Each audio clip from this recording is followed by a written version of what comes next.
Papa Bento XVI, meus queridos irmãos e irmãs, nos dizia no ano passado que a nossa religião, o cristianismo, não é a religião do livro, mas sim é a religião do Verbo encarnado, porque não se trata pura e simplesmente de assimilar o que está escrito no livro, de receber o que está no livro, a Bíblia. É muito mais do que isso. Na Bíblia está contida a palavra de Deus escrita. Lucas vai dizer no Evangelho hoje que ele pesquisou cuidadosamente antes de escrever o seu Evangelho. Tudo aquilo que Jesus disse aos apóstolos e os apóstolos transmitiram. Então, ao contrário do que muitos pensam, a Bíblia não caiu pronta do céu com zíper e tudo, tá certo? Porque pode ser que você se encontre com alguém pedindo para você à torta e à direita provar tudo na Bíblia. Fala, calma. Até a Bíblia precisou ser compilada, até a Bíblia precisou ser dada a nós, e nós não recebemos a Bíblia por outras mãos que não as da igreja. Qualquer pessoa que seja honesta do ponto de vista histórico, porque contra fatos não há argumentos, não pode negar que nós recebemos a Escritura das mãos da igreja. Nós recebemos a Escritura das mãos da igreja, não foi de outro lugar. Portanto, se os cristãos, sejam eles católicos ou não, têm a Bíblia hoje em suas mãos, é graças à igreja católica.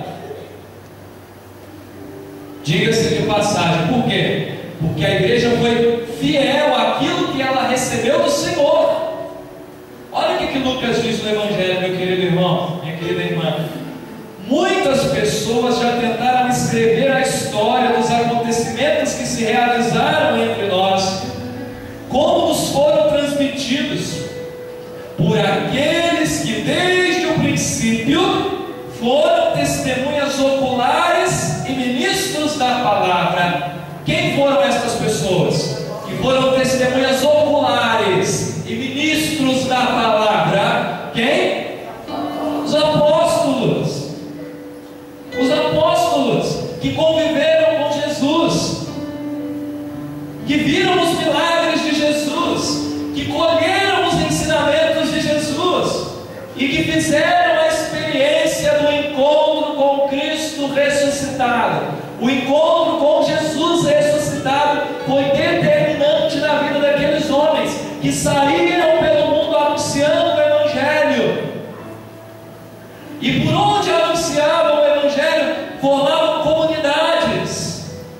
E quando tinham que deixar essas comunidades para ir para outras regiões, deixavam os seus sucessores, tiravam homens daquelas comunidades, adultos, maduros na fé principalmente, e deixavam estes homens, impunham as mãos destes homens e deixavam eles à frente dessas comunidades ou igrejas.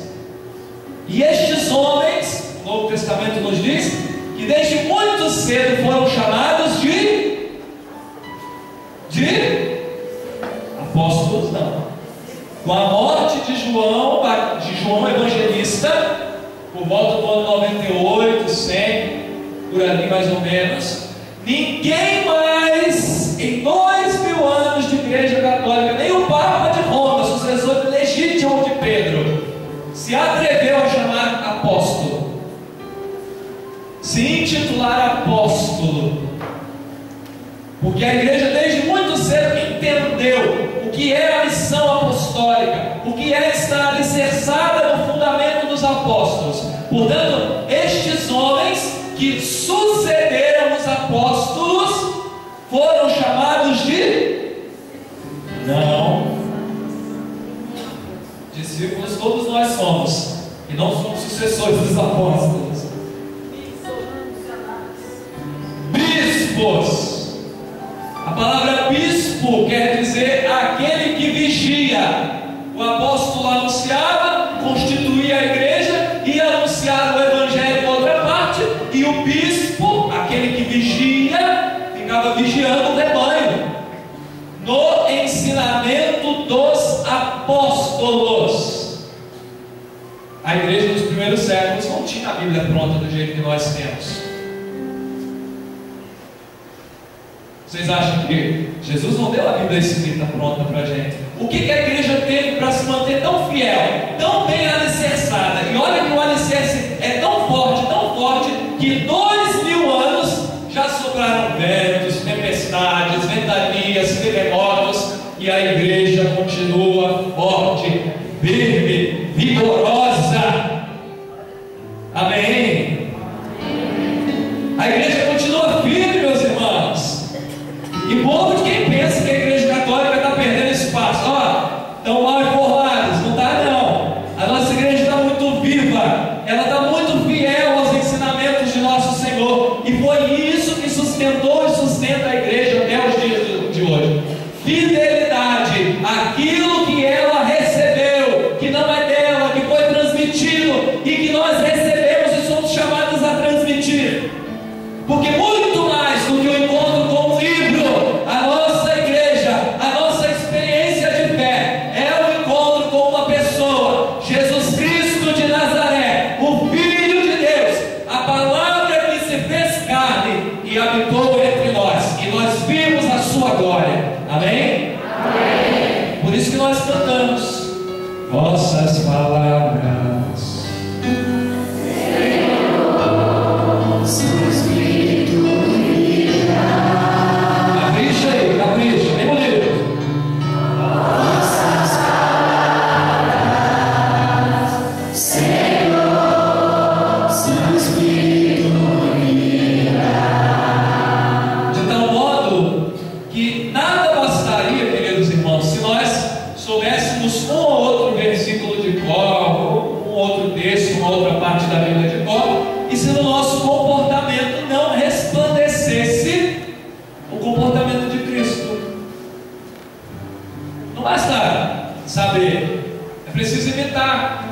É preciso colocar em prática.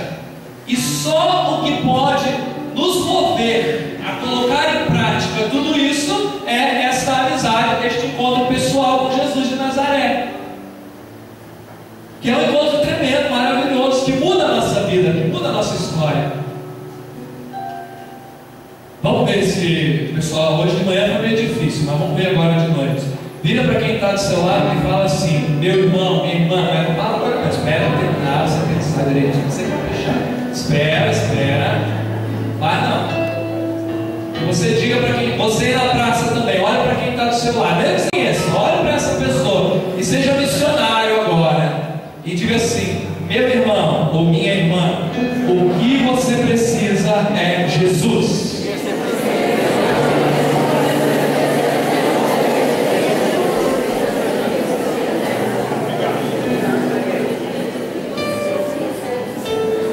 Em Jesus está a nossa esperança, está a nossa força, está o sentido da nossa vida, está a alegria de viver, meus irmãos.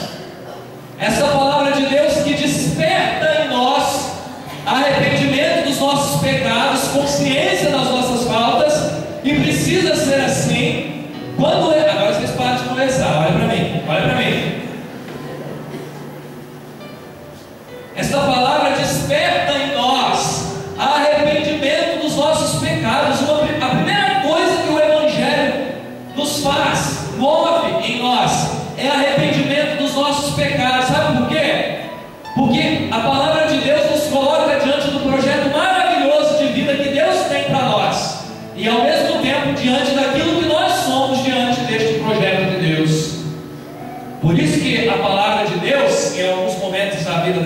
quando isso acontecer, você louve e agradeça a Deus, aperta a gente, põe a gente na parede, sabe?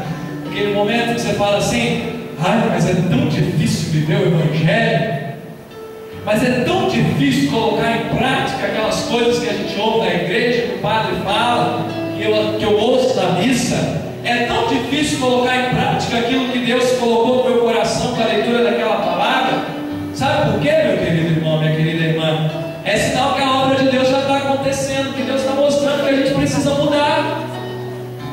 Porque junto com a consciência do pecado, a palavra de Deus abre diante de nós uma esperança, uma perspectiva de vida. Não, eu posso mudar. Jesus morreu por mim na cruz. Ele é o primeiro que acredita em mim. Ele é o primeiro que pode me oferecer uma resposta para aquilo que eu estou vivendo. Então eu posso ser melhor a cada dia. Eu dizia hoje de manhã, né? Porque povo de quem pensa que santo, né? Você vai dormir pecador e acorda santo. Ó, não caia nessa ilusão. Ninguém dorme pecador e acorda santo. E ninguém acorda santo e dorme pecador, viu? Precisa nos apertando de vez em quando. E quando começar a doer, quando você fizer a decisão por ser uma pessoa de fé, por viver os valores da fé, por ser uma pessoa de igreja, e começar a doer, você agradeça a Deus, porque é sinal que Deus está trabalhando em você. Esta palavra tem o poder de transformar. Em alguns casos essa palavra é tão maravilhosa, tão tremenda, né, que ela realiza milagres na nossa vida.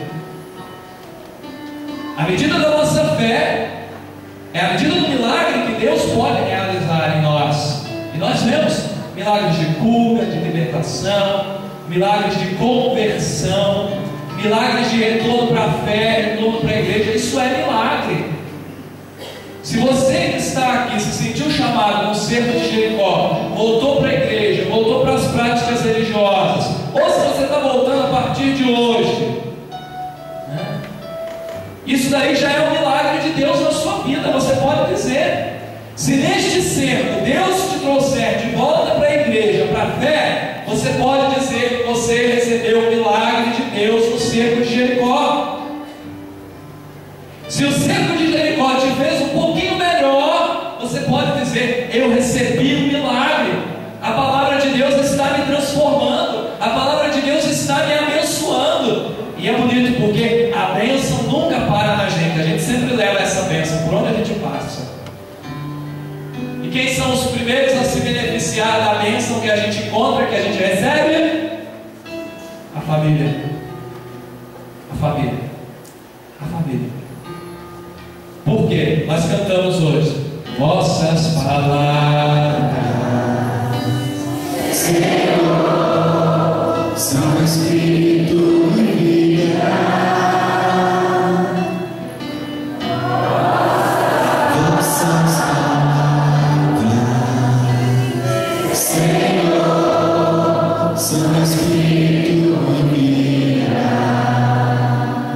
Essa palavra é tão maravilhosa que nós estamos revivendo de uma forma espiritual, profunda, um acontecimento. Vocês sabem que o cerco de Jericó aconteceu de fato. O povo de Deus, para tomar posse da terra prometida, tinha que entrar em Jericó.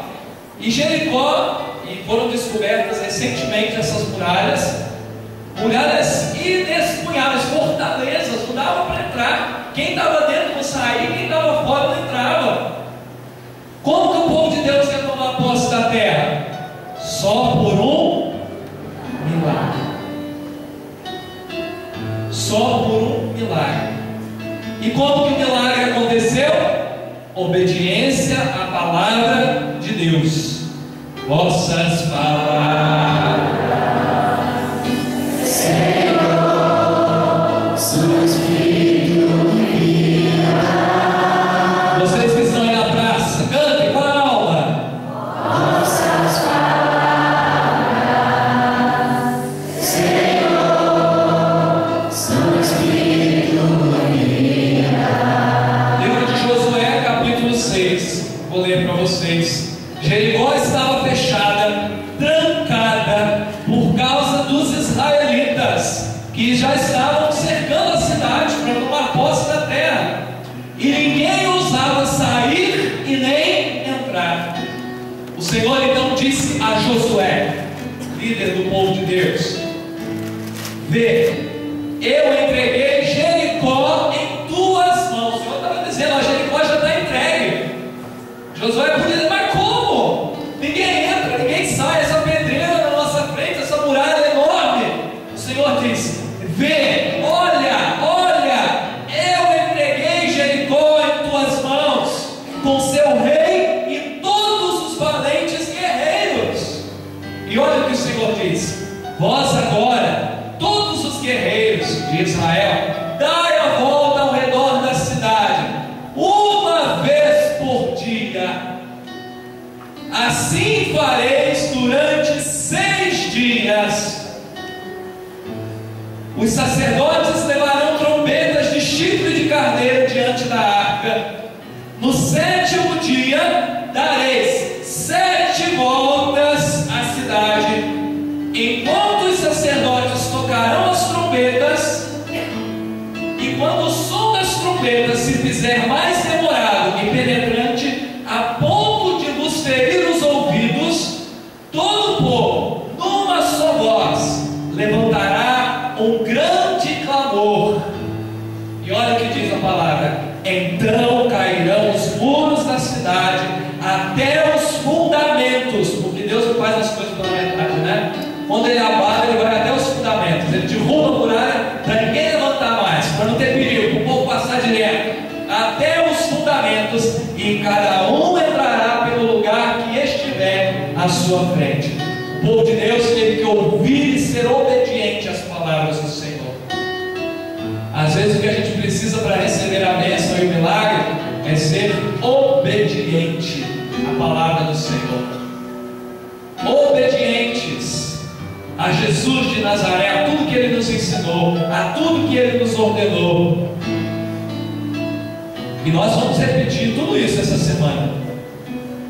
No final da missa hoje, as trombetas vão soar, e nós vamos contornar todo o povo de Deus, vamos fazer uma volta. O Santíssimo Sacramento para nós hoje é a nova aliança no sangue de Jesus. E quando o Santíssimo passar, seja obediente à palavra do Senhor, acompanhe o Santíssimo, coloque suas intenções.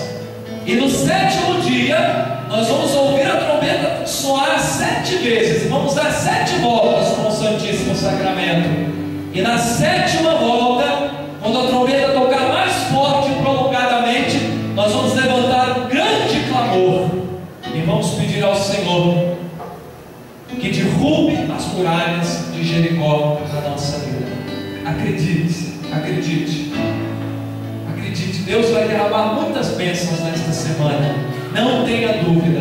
Apresente a sua muralha, persevere na oração, e quando a trombeta soar, lembre-se de ser obediente à palavra do Senhor. Lembre-se de ser obediente a Jesus de Nazaré. E acredite, a cura virá, o milagre virá, a bênção virá. Porque quando o Senhor passa em